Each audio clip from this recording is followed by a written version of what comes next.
Greetings, this is the Grumpy Old Slan, and today we're going to be looking at the November 1925 issue of Weird Tales. The cover story is The Stolen Body by H.G. Wells.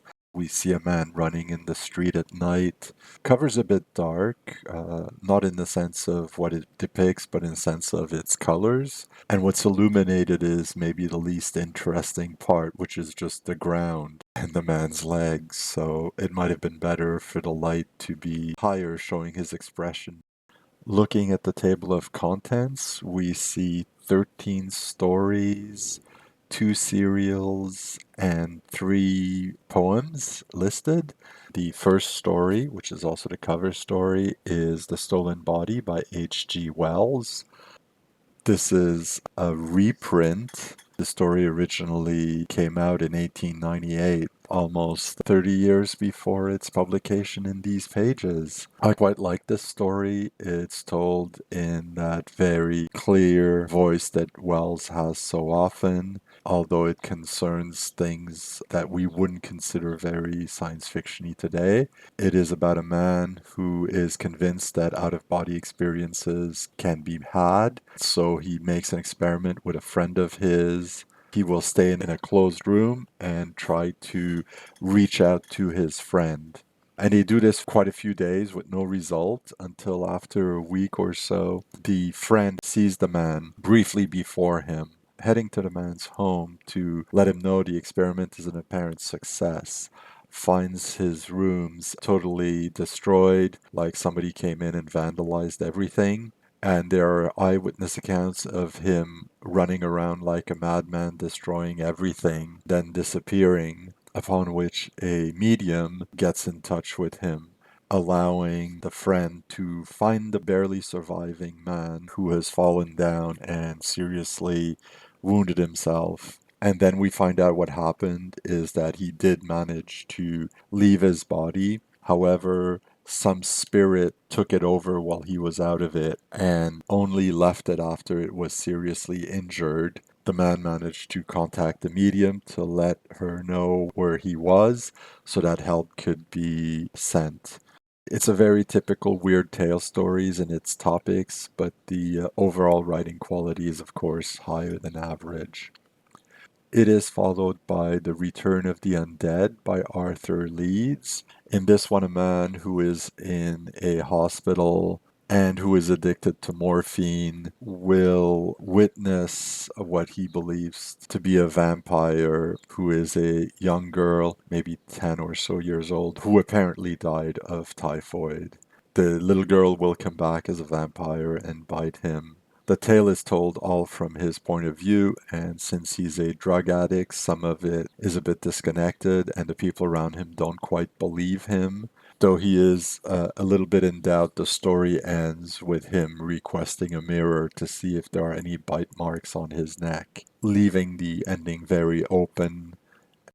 This is followed by Lukundoo by Edward Lucas White, in which a couple of explorers somewhere in the jungles of Africa are met by a third explorer who has actually come to seek help, having heard rumors they were in the area. This is because the leader of his expedition is seriously ill. He has carbuncles, but they're not exactly like carbuncles. They're convinced to come and help him. And the man is suffering from what he claims is a curse that involves some serious body horror. This is a very good story. I have to recommend it. It is worth checking out, but not for the faint of heart. For once, a horror story lives up to the hype around it. And it is followed by Vale of the Corbies by Arthur J. Burkes.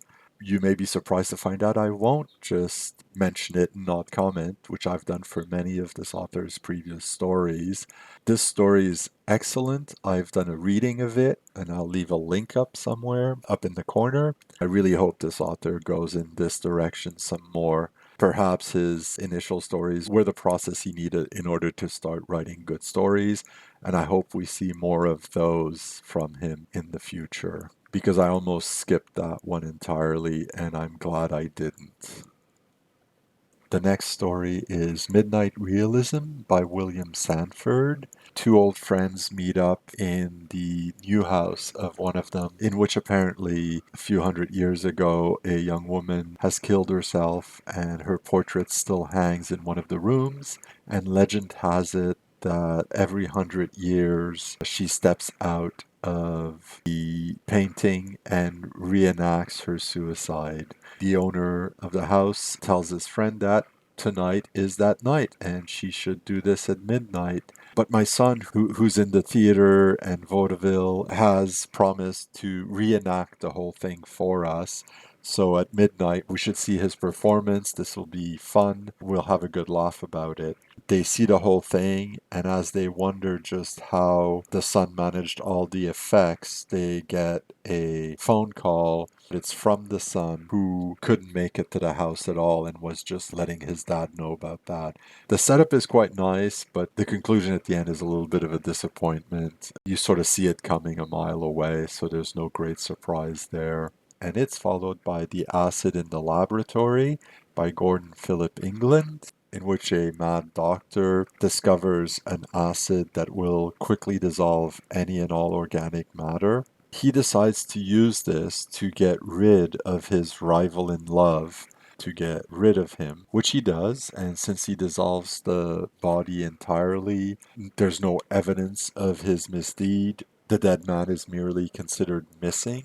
While he does manage to marry her, he realizes that she doesn't really love him. So he decides to take it out on her and do the same thing. The police is very suspicious that two people connected with him have disappeared.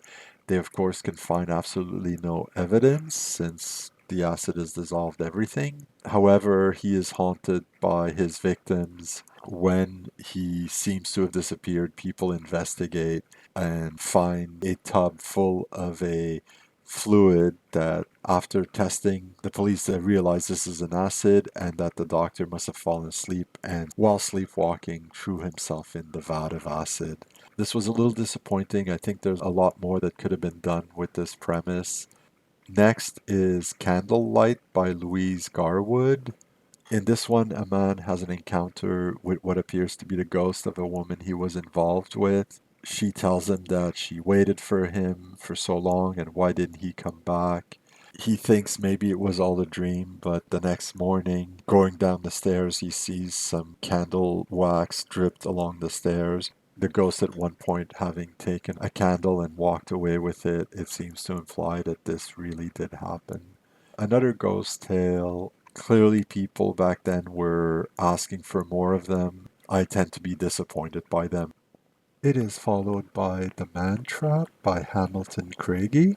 This is a fairly standard story involving a professor who's developed some sort of formula that stimulates tremendous growth in plants. He spills some unaware onto a Venus flytrap, which will grow to tremendous proportions, and the story concludes in a fairly foreseeable way as the professor has one last encounter with his creation. Nothing particularly memorable about this one. It is followed by The Seventh Devil by F. Douglas McHenry. And this one features another mad scientist, this one choosing to do his experimentations on a very remote island. Unlike the protagonist of the previous story, though, he does manage to barely escape his creation, which in this case is a gorilla in which he has grafted chunks of several human brains. It's a little bit more entertaining, though the main character is a lot less sympathetic than in the previous story. It is followed by The Ghostly Lovers by William James Price, a fairly short poem wherein the narrator tells of a couple that he has seen who happen to be ghosts. This is followed by Under the How Tree by Katherine Yates. A couple who is vacationing are looking over some photos The man seems to recognize some people in one of the photos, goes around the resort that they're in trying to figure out who they are. While people clearly remember them, they don't remember their names or anything specific about them. This is where we find out that the couple in question look like the man's uncle and his fiancée, who both died as they were going on their honeymoon on a trip around the world. And it seems that even death would not prevent them from doing this trip. It's a ghost story, but the reveal of the ghost is at the end. The whole time we don't quite know why the man seems so obsessed with finding out the identity of this couple, which does become a bit annoying. The fact that they're ghosts felt like a little bit of a letdown to me. And it is followed by The Headless Spokesman by Irvin Mattick. A prospector, his son, and his partner are in a cabin and they've just hit the big load of gold. The man starts to think, why should he split the gold three ways when he could be rid of his partner and split it half and half with his son? That night, to celebrate, they will drink, except the man, instead of drinking booze, will drink cold tea out of a bottle, making it appear like he's also drunk. Once his son and partner have gone to sleep, he will, in the dark, sneak into his partner's room and decapitate him.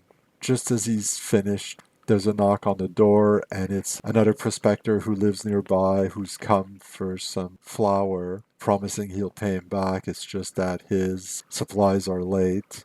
As this other man is there, the headless corpse is up in the doorway and accuses him of killing him. It turns out it is not a ghostly apparition, it is his partner. His son and him were both so drunk they went in each other's rooms, and the man didn't kill his partner but his own son. A weird tale with no supernatural elements and just a very unpleasant character, once again getting his just desserts. It is then followed by The Waning of a World by W. Elwyn Backus. This is a science fantasy all about a young man whose father has apparently invented a way to travel between the planets. Unfortunately, his father died before he could complete his work, and the young man has kept working at it, but he's out of funds. He will approach a rather well known professor who will agree to finance him and work with him, and work together they do up until they manage to build the spaceship and it takes off and they start to travel towards Mars. On the way, they find out that they have a stowaway, a journalist who wanted to be able to record everything for his newspaper. And this first part of the story ends as after a mishap, they manage to course correct and head towards Mars. I quite enjoyed this story. These early science fantasies, they're always kind of fun to read. This one surprisingly doesn't do away with the difficulties of financing something like this, doesn't pretend that one person on their own can do it all. Yes, there's the young man and the professor, but they've hired a staff to do some of the grunt work. One of the problems they have to deal with is that the launch window when Mars will be as close as possible from Earth is coming up fast, so they have to hire even more people to complete the work faster, which seems a little bit more realistic. It's still far short of the thousands and thousands, if not millions, of people involved in the real space program. At least it's more realistic in a way than one lone guy in his garage. They do also have the foresight to write down how everything works, put it in a safe location with instructions that it be opened should they not return from Mars. That way, their knowledge and discoveries will not be lost to humanity. This story is full of little thoughtful bits like that. Not only was it a fun space fantasy, but it had some little details that I wish stories that came after had been quicker to take advantage of to add realism. It is then followed by the last part of The Gargoyle by Greye La Spina. Now we find out the entire plot. The bad guy wants to take over the young protagonist's body because he is deformed and he wants to get rid of his body that he despises. things don't go as planned. He will be defeated in part by the young man, in part by the young woman, in part by the maid of the young lady who has her own secret. As things come to a head, the mesmerist who brought the young man there will step up, win the day, but at the cost of his life. I quite enjoyed this serial by Greye La Spina. Most of her stories have always been fun, and both of her longer works in this magazine were quite entertaining. She's managed to keep the suspense up the entire time, keep it a page turner, and it is followed by a weird story reprint of The Young King by Oscar Wilde. It is so well written. I really enjoyed this one. It is a morality tale of sorts, but one that has been brought up to more modern times, and I think people can still learn something from it today. I highly recommend this story. It's certainly one worth tracking down. It is followed by The Fiend of the Seine by Heine. The main character makes a living collecting dead bodies in the Parisian River. He makes his money by selling them to medical practitioners who want to dissect them for the sake of science. And at this point, two doctors arrive looking for heads.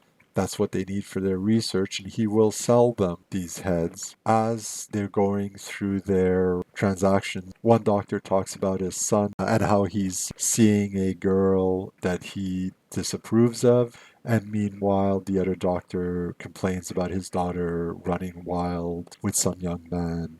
And at this point, the heads are revealed to be each doctor's child, they both having decided to jump into the river. And then the doctors go mad with grief, will attack the man and kill him. There's nothing supernatural about this story, it's just kind of gruesome, nothing much to remember it by. And at the end of it is a reprint of a poem by Walt Whitman, Whispers of Heavenly Death, which is certainly worth reading. And then we have the Eyrie. We have, again, people talking about the stories that they liked. A good half page is taken by a letter by Arthur J. Burkes, who's written quite a few stories for the magazine, praising the gargoyle and cursing the editor for the three most frustrating words ever invented by editors: to be continued. I quite like the last story by Burkes. It was so much better than anything else he's written, so I'm hoping he's going to be inspired some more by Greye La Spina. And the Eyrie ends with a story that they've received from one of their younger readers, aged only 15, called Bertha Russell, who submitted in her letter a short story called Pity Me, which is only a page long and which they've reproduced here in its entirety. It's a very typical weird tale with a lot of suspense and horror, though there's nothing actually supernatural as far as I can tell. The most unusual thing about it is the fact that it's only one page long and that it's written by a 15-year-old, something I certainly wouldn't have been able to do at that age. This has been the Grumpy Old Slan, looking at the November 1925 issue of Weird Tales.